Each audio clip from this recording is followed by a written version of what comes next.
ब्रह्मा विष्णु शिव की उत्पत्ति की थोड़ी सी झलक दिखाते हैं। और ये तीनों नासवान हैं ये भी दिखाते हैं। ये देखिएगा श्रीमद् देवी भागवत और गीता प्रेस गोरखपुर से प्रकाशित है। संपादक हनुमान प्रसाद पोदार, चिमनलाल गोस्वामी। प्रकाशक के मुद्रक हैं गीता प्रेस गोरखपुर, गोविंद भवन कार्यालय कोलकाता का संस्थान। ये इनके फोन और फैक्स नंबर है। इसके 123 पृष्ठ पर हम आते हैं। तीसरा स्कंद है और ये चौथा अध्याय चल रहा है 123 पृष्ठ पे। भगवान विष्णु जी अपनी माता दुर्गा की स्तुति कर रहे हैं। तुम शुद्ध स्वरूपा हो, यह सारा संसार तुम इसे उद्भासित हो रहा है। मैं ब्रह्मा और शंकर हम सभी तुम्हारी कृपा से विद्यमान हैं। हमारा आविर्भाव और तिरोभाव हुआ करता है।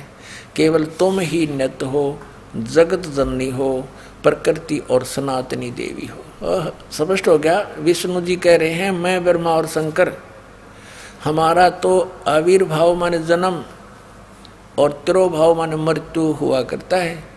केवल तुम ही नित्य हो, जगत जननी हो। ये भी प्रकृति भी दुर्गा को कहते हैं, ये भी ध्यान रखना, आपको गीता जी में काम आओगे।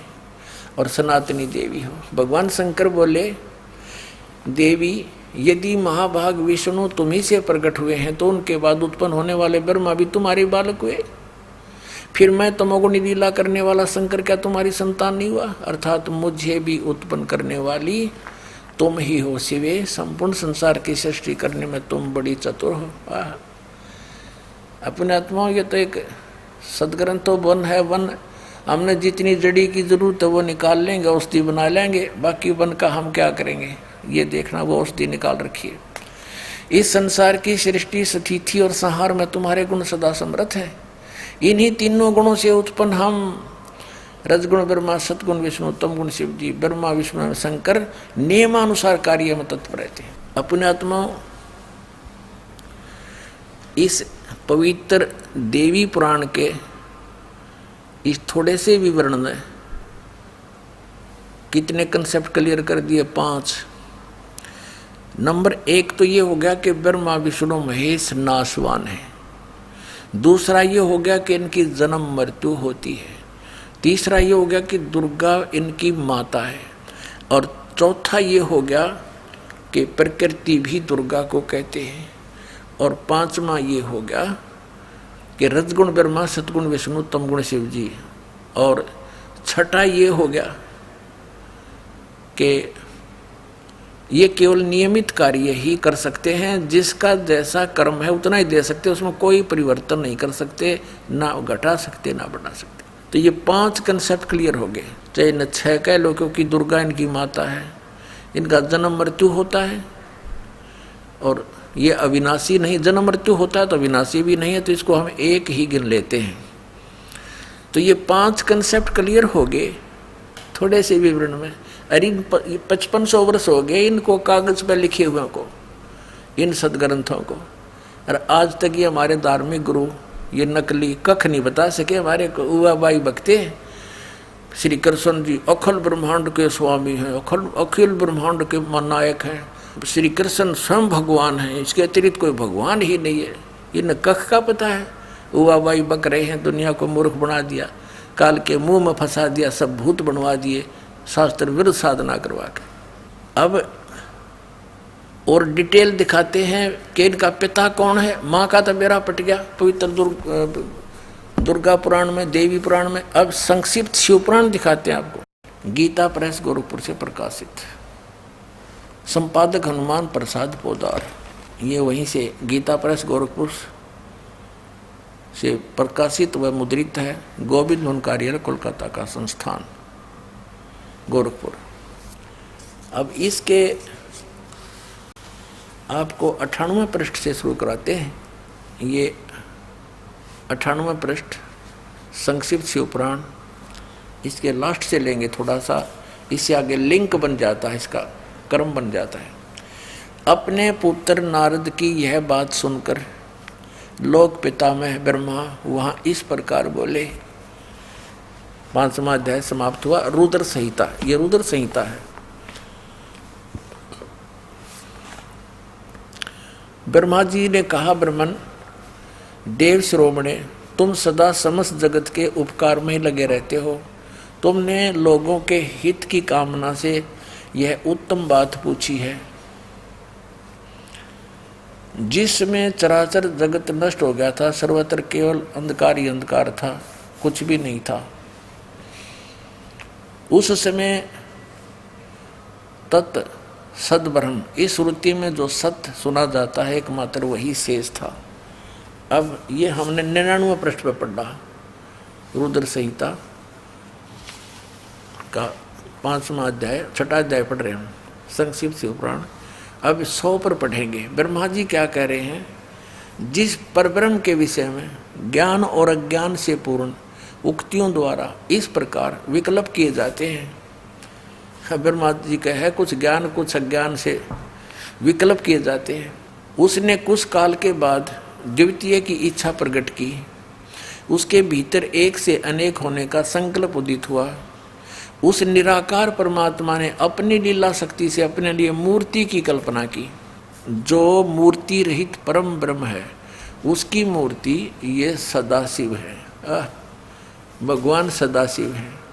अर्वाचीन और प्राचीन विद्वान उन्हीं को ईश्वर कहते हैं। उस समय एकाकी रहकर स्वेच्छानुसार विहार करने वाले उन सदाशिव ने अपने विग्रह से स्वयं ही एक स्वरूप भूता शक्ति की सृष्टि की। अब यूँ कहता ना, कुछ ज्ञान और कुछ अज्ञान सुनाऊंगा, ऐसे सुना जाता। पूर्ण परमात्मा कबीर साहब कहते हैं, हम ब्रह्मा को मिले आकर के, ब्रह्मा को समझाया, ज्ञान इसने ध्यानते सुना, इसने मेरे को गुरु भी धारण किया। फिर दूसरी बार जब ये गए परमात्मा इनको आगे मंत्र देने के लिए, पीछे से काल ने इनकी बुद्धि फेर दी और कहा, ये सब झूठ बोलता है, ये सब झूठा है, इसकी बातों में मत आना।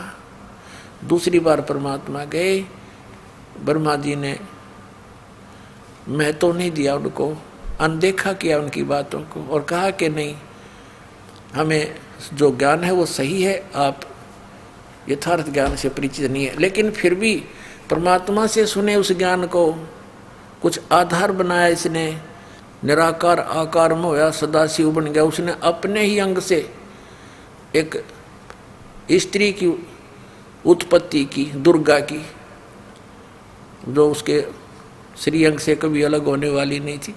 और वास्तविकता ये आपने सृष्टि रचना में दास ने बहुत बार सुनाई है, आने वाले समय में सुनाएंगे कि इस काल ने दुर्गा को खा लिया था, बुरी नज़र की थी इसने, दुर्गा ने सूक्ष्म रूप बनाया था, इसके पेट में चली गई थी और परमेश्वर ने ही इसके शरीर से बाहर निकाल ली थी। ये प्रकृति दुर्गा यहाँ अज्ञानपूर्ण बातें कर रहा है ब्रह्मा जी, क्योंकि इनको ज्ञान नहीं था कंप्लीट। परमात्मा से सुने हुए ज्ञान को भी अड़ंगा करके पेश कर दिया। अब देखो, उस समय एकाकी रहकर भगवान सदाशिव है, अर्वाचीन और प्राचीन विद्वान उन्हीं को ईश्वर कहते हैं। उस समय एकाकी रहकर स्वेच्छानुसार विहार करने वाले सदाशिव ने, इस काल ने, ये सदाशिव रूप में प्रकट हो गया काल, अपने विग्रह से स्वयं ही एक स्वरूप भूता शक्ति की सृष्टि की, जो उनके अपने श्रीअंग से कभी अलग होने वाली नहीं थी। ये इसने अड़ंगा डाल रखे यहाँ पर। उस पराशक्ति को प्रधान प्रकृति गुणवती माया, उसको प्रधान भी कहते हैं, प्रकृति भी कहते हैं। बुद्धि तत्व की जननी विकार रहित बताया है, वह शक्ति अंबिका भी कही गई है।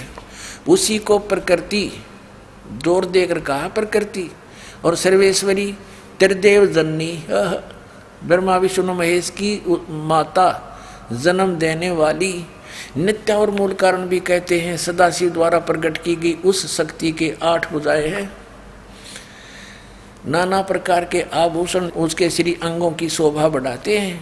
वह देवी नाना प्रकार की गतियों से संपन्न है और अनेक प्रकार के अस्त्र शस्त्र धारण करती है। हो गया ना, उसके 8 भुजाएं हैं, सीधा दुर्गा है ये। एकाएकिनी होकर भी वह माया संयोग वसात अनेक हो जाती है। वे जो सदाशिव हैं उन्हें परम पुरुष ईश्वर शिव शंभु और महेश्वर कहते हैं।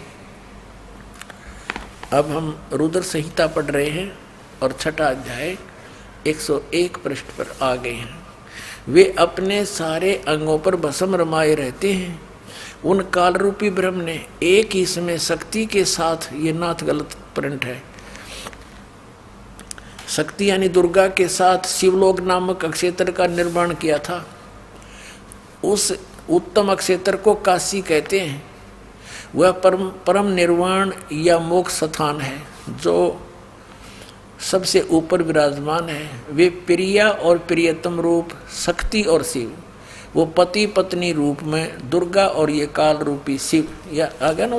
उस काल रूपी ब्रह्म ने, काल रूपी ब्रह्म कहो चाहे सदा शिव कहो, वे प्रिया और प्रियतम शक्ति और शिव जो परमानंद स्वरूप हैं, उस मनोरम अक्षेत्र में काशी में नित्य निवास करते हैं।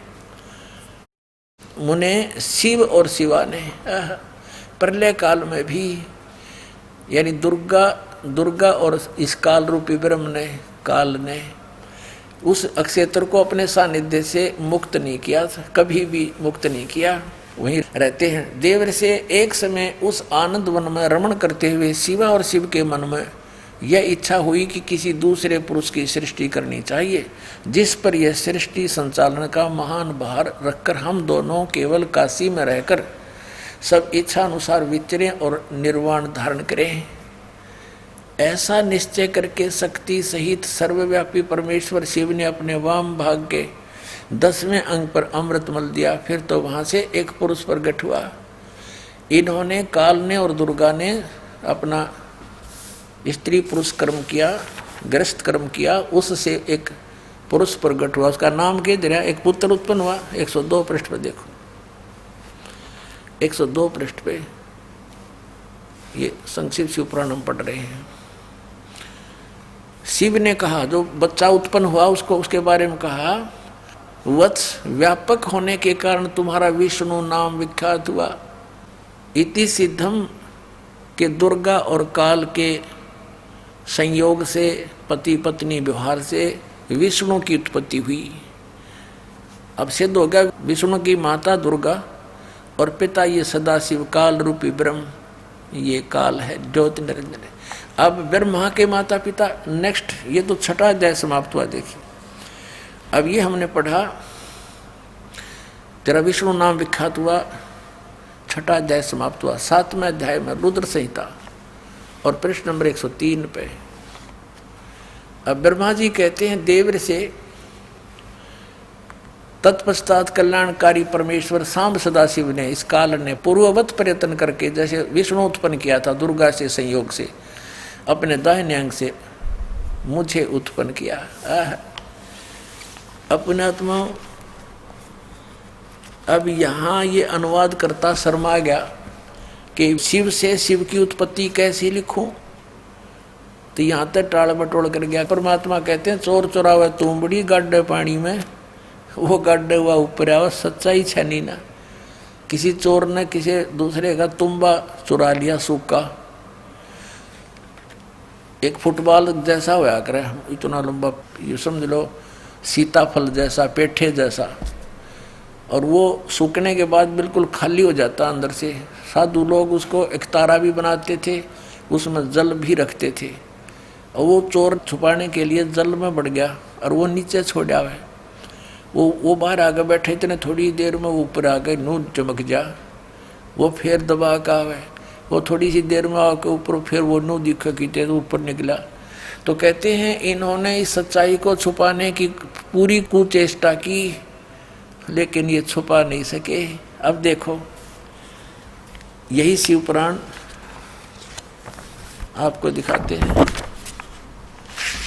प्रश्न नंबर 24 पे, एक बार श्री ब्रह्मा जी और श्री विष्णु जी का झगड़ा हो गया इस बात पे। ब्रह्मा जी कहने लगा, मैं तेरा बाप हूँ, तू मेरे से उत्पन्न हुआ है, मैंने सारे जगत की रचना की है।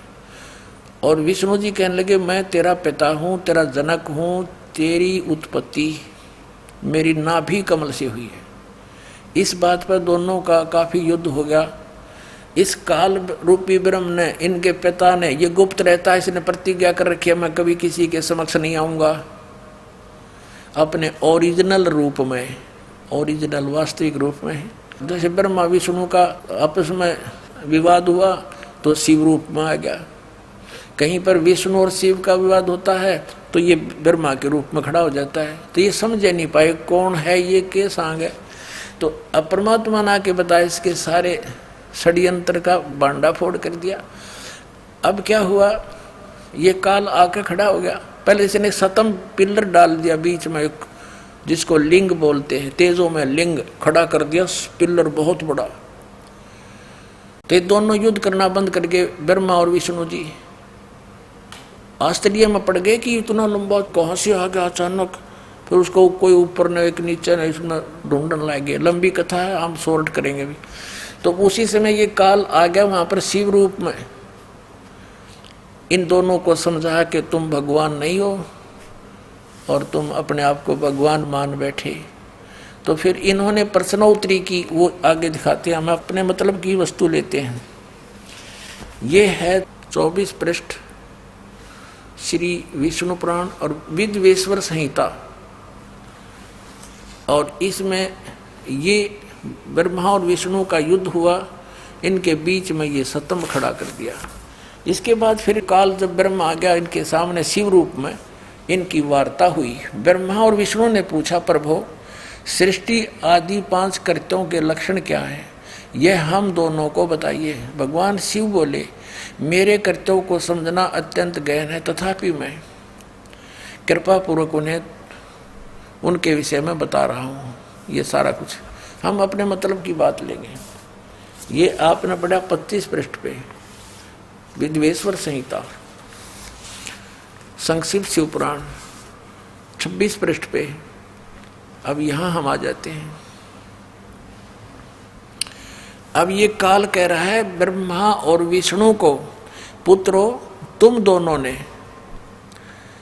तपस्या करके प्रसन्न हुए मुझ परमेश्वर से सृष्टि और सतिथि नामक 2 कृत्य प्राप्त किए। अब स्पष्ट है, ये बोलने वाला तीसरा है कोई। वो कह रहा है कि पुत्रों, ब्रह्मा और विष्णु को कह रहा है, पुत्रों तुमने स्वयं अपनी तपस्या करके मुझसे ये 2 जॉब प्राप्त की है, 2 पोस्ट प्राप्त की हैं। कौन सी? सृष्टि और सतिथि की। अब आगे देखो, 2 कृत्य प्राप्त किए हैं, सृष्टि और सतिथि नामक। पुत्रों तुम दोनों ने तपस्या करके प्रसन्न हुए मुझ परमेश्वर से सृष्टि और सतिथि नामक 2 कृत्य प्राप्त किए हैं। ये दोनों तुम्हें बड़े प्रिय हैं। इसी प्रकार मेरी विभूति स्वरूप, यानी मेरी ही शकल के रुद्र और महेश्वर ने, ये मैं नहीं है, ने 2 अत्यंत कृत संहार और तिरोभाव मुझ से प्राप्त किए हैं। अब जो दास कंसेप्ट क्लियर करना चाहता था वो ये हो गया कि ये 4 और हैं, ये बोलने वाला 5वां है। महेश्वर, रुद्र, ब्रह्मा और विष्णु, इनका पिता है यो काल, यो 5वां न्यारा है। इति सिद्धम कि ब्रह्मा विष्णु महेश के पिताजी कौन है? काल रूपी ब्रह्म। अपने आत्माओं 600 वर्ष पहले भगवान कबीर साहब ने कहा था, अब मैं तुमसे कहूँ चिताई, त्रिदेवन की उत्पत्ति बाई। माँ अष्टंगी पिता निरंजन, ये जमदारुण वंशन अंजन। पहले की निरंजन राई, पीछे से माया उपजाई। माया रूप देख अति शोभा, देव निरंजन तन मन लोभा। अब बताते हैं, निरंजन की ने भोग विलासा, माया को रही तब आशा। 3 पुत्र अष्टंगी जाए, ब्रह्मा विष्णु शिव नाम धराए। कति सिंपल लैंग्वेज में मालिक ने ये सूक्ष्म वेद में बता रखा है कि इस काल रूपी ब्रह्म सरपुरुष की और दुर्गा के संयोग से दुर्गा को आशा रही, प्रेग्नेंट हुई, फिर उन 3 पुत्रा की उत्पत्ति की। कति क्लियर कर दिया। और फिर मालिक ने एक शब्द और बोला, गुण तीनों की भक्ति में ये भूल पड़ो संसारे। कहे कबीर निज नाम बिना कैसे उतरो पारे। 3 देव की जो करते भक्ति, उनकी कदे ना हो मुक्ति। कंसेप्ट क्लियर हो गया। तो नासवान है और इनकी भक्ति करने से वो पूर्ण मोक्ष कैसे प्राप्त होगा? जहाँ जाने के बाद फिर लौट कर कभी संसार में नहीं आते, ये आप जन्मते मरते हैं।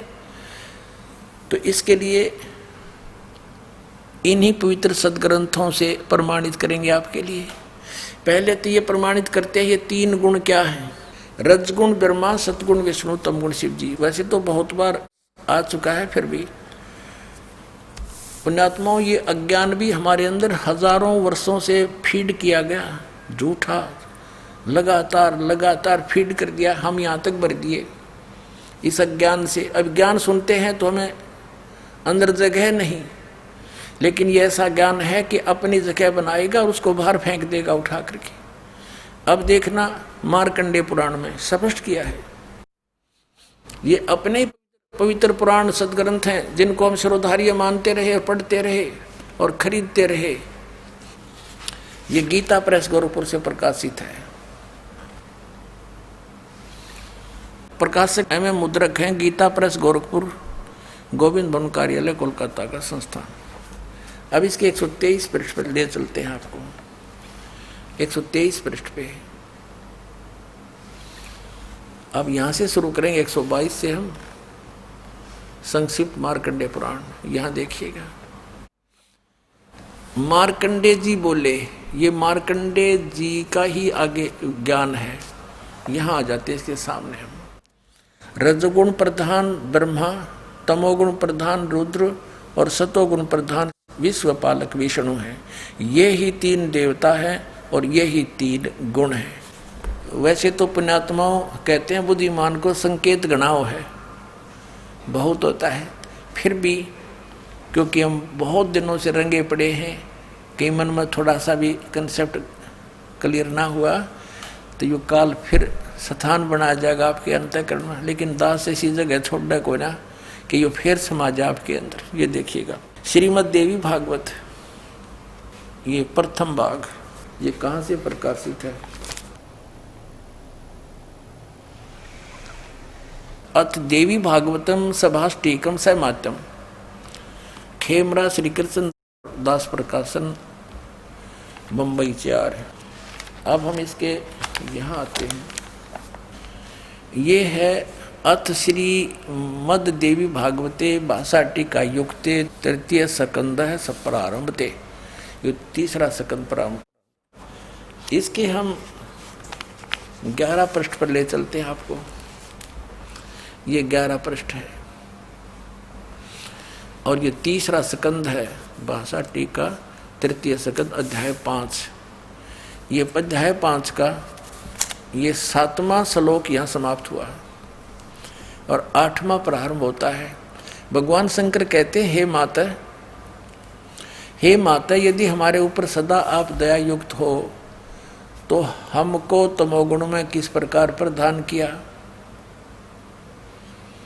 है, और ब्रह्मा रजोगुण और हरि सतगुण युक्त किए हैं। अब संस्कृत भी पढ़ेंगे हम। 7वां ये समाप्त हुआ, 8वां प्रारंभ होता है। भगवान शंकर कहते हैं, यदि दया धर्मना न सदाम्बिके, यदि दया धर्मना, यदि आप दया युक्त हो, कथम अहम विहित है, किस प्रकार मैं बना दिया अंबिके यानी दुर्गा, हे माता, विहित तमोगुण, मुझे तमोगुण क्यों बना दिया, कमल जय, कमल से उत्पन्न होने वाले ब्रह्मा को रजोगुण संभव, रजोगुण क्यों बना दिया, सोहित क्यों सतोगुण हरि, और विष्णु को क्यों सतोगुण बना दिया, इति सिद्धम रजगुण ब्रह्मा सतगुण विष्णु तमगुण शिव जी। अब ये दास आपको पवित्र श्रीमद् भगवद गीता के अंदर दिखाएगा। गुण तीनों की भक्ति में ये भूल पड़ो संसार, कह कबीर निज नाम बिना कैसे उतरो पार, 3 देव की जो करते भक्ति उनकी कदे ना होवे मुक्ति। तभी तो हमारे सारे पूर्वज भूत बनवा दिए नज्ञानिया ने, और फिर हमारे से श्राद्ध कटवाओ, तुम्हारे पिताजी स्वर्ग में भूखे हैं। अरे नकलियो, स्वर्ग में जब कुछ है ही नहीं, वो स्वर्ग कहाँ हो गया जिसमें भूखे मरे हमारे पूर्वज? बोला स्वर्ग भेज दिए, गति कर दी उनकी, सारे क्रियाक्रम करे पाछे, और फिर न कहो भूखे हैं उनको ये दान करो। किसा मूर्ख बना रखा था इन्हें। अब ये देखिएगा श्रीमद् भगवत गीता अध्याय नंबर 7 का जयदयाल गोविंद का इसके अनुवादक हैं, गीता प्रेस गोरखपुर से ये छपी है। ये देखिएगा अध्याय नंबर 7 के 1, 2, 3 में गीता ज्ञानदाता कहता है कि अर्जुन अब ऐसा ज्ञान बताने जा रहा हूं जिसको जानने के बाद कुछ भी जानना शेष नहीं रहेगा। देखना अथ सप्तमोध्याय 7वां अध्याय प्रारंभ। श्री भगवान उवाच, इसमें कितना भी श्री कृष्ण उवाच नहीं है, भगवान उवाच। ये आप देख रहे हो सामने। अरे कृष्ण जी ने बोली, हे पार्थ, अनन्य प्रेम से मुझ में आसक्त चित्त मेरे प्राण होकर तथा अनन्य भाव से मेरे प्राण होकर योग में लगा हुआ जिस प्रकार से संपूर्ण विभूति बल ऐश्वर्य आदि गुणों से संपन्न सबके आत्म रूप मुझको संशय रहित जानेगा, उसको सुन कहते तुम मुझे अच्छी तरह समझ जाएगा, वो ज्ञान बताता हूं। साथ में देगा दूसरा श्लोक, मैं तेरे लिए इस विज्ञान से तत्व ज्ञान को संपूर्णता कहूंगा जिसको जानकर संसार में फिर कुछ भी जानने योग्य शेष नहीं रह जाता। अध्याय नंबर 7 के और श्लोक नंबर 12 पे, क्योंकि ताज़ा ताज़ा सिद्ध हुआ है कि रजगुण ब्रह्मा है, सतगुण विष्णु, तमगुण शिव जी, ये याद रखना। अब ये गीता ज्ञान दाता ब्रह्म है, काल है, और ये कह रहा है कि और भी जो सतगुण से उत्पन्न होने वाले भाव हैं, सतोगुण यानी विष्णु से सतिथि, और जो रजगुण से तथा तमगुण से, रजगुण ब्रह्मा जी से उत्पत्ति, तमोगुण से संहार शंकर जी से, तमगुण शंकर से संहार होने वाले भाव हैं, उन सबको मुझसे ही होने वाले हैं ऐसा जान, परंतु वास्तव में उनमें मैं और वे मुझ में नहीं है। अब पुण्यात्माओं, इस काल भगवान को 1,00,000 मानव शरीरधारी प्राणियों के शरीर से निकले गंध को खाने का श्राप लगा हुआ है, जिस कारण से इसने अपने तीनों पुत्रों को ये यहाँ की व्यवस्था दे रखी है कि ब्रह्मा जी रजोगुण है, जिसके प्रभाव से हम संतानों उत्पत्ति करते हैं सभी प्राणी विवश होकर के, जीव के बस की नहीं, और सतोगुण श्री विष्णु जी के सतोगुण के प्रभाव से हम एक दूसरे में जकड़े हुए हैं, हमारे अंदर इतनी ममता भर रखी है, हमारे बस का नींद से दूर हो सके। और तीसरा जो संहार करता है शंकर भगवान, ये भी काल का पुत्र है।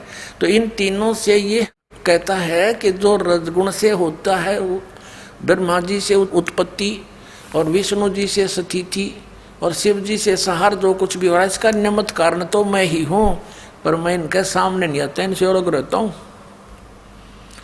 अब आगे चलते हैं, देखिएगा अध्याय नंबर 7 और श्लोक नंबर आपने 12 पढ़ लिया।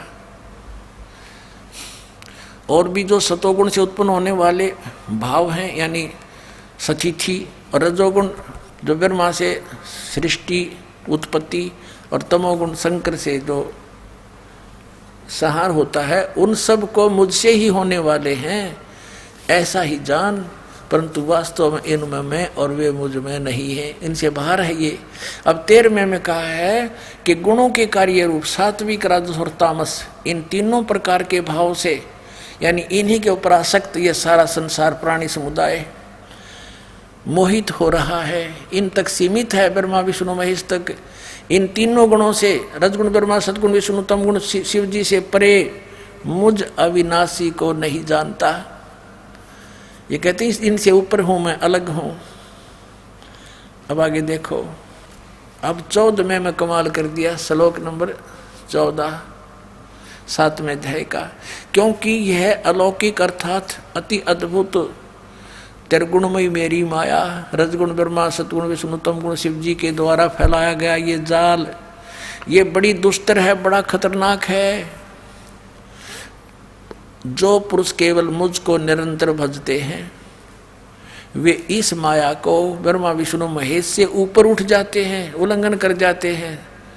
यानी जो ब्रह्म से लाभ होता है, वो ब्रह्मा विष्णु महेश के लाभ से अधिक स्वर्ग प्राप्ति होती है। अब यहाँ कहते हैं 15वें श्लोक में कमाल कर दिया 7वें अध्याय के गीता जी में, माया के द्वारा जिनका ज्ञान हरा जा चुका है, रजगुण ब्रह्मा, सतगुण विष्णु और तमगुण शिव जी रूपी इस त्रिगुणमयी माया द्वारा जिनका ज्ञान हरा जा चुका है, जो केवल इन्हीं की भक्ति तक सीमित है, इनसे आगे किसी की सुनना नहीं चाहते। आसुर स्वभाव, राक्षस स्वभाव को धारण किए मनुष्यों में नीच और दूषित कर्म करने वाले मूढ़ लोग, मूर्ख, माम न प्रपदन्ते, मुझको नहीं भजते, यानी जो ब्रह्मा विष्णु महेश तक की भक्ति में लगे रहते हैं, उनके बारे में क्या बताया है कि असुर स्वभाव को धारण किए हुए मनुष्यों में नीच और तेरा के जो और दूषित कर्म करने वाले मूर्ख लोग, पुण्यात्माओं, परमात्मा ने 600 वर्ष पहले कहा था, तीन देव की जो करते भक्ति उनकी कदे ना होवे मुक्ति। और गीता जी ने तो इनको क्या संज्ञा दे दी आपके समक्ष है। इस ब्रह्मा विष्णु, रजगुण ब्रह्मा, सतगुण विष्णु, तमगुण शिव जी के पुजारियों को, राक्षस स्वभाव को धारण किए हुए मनुष्यों में नीच दूषित कर्म करने वाले मूर्ख, 4 गाली इकट्ठी दे रखी गीता जी में। दास नहीं कह रहा, अपने सदग्रंथ कह रहे हैं जिनको हम श्रोधार्य मानते हैं। इससे क्या सिद्ध हुआ? श्रीमद् भगवत गीता में